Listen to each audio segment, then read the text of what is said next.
This is a 1936 Ford Phaeton.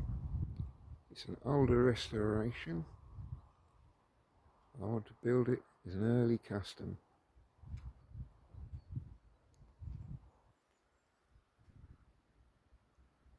The paint's the right colour already.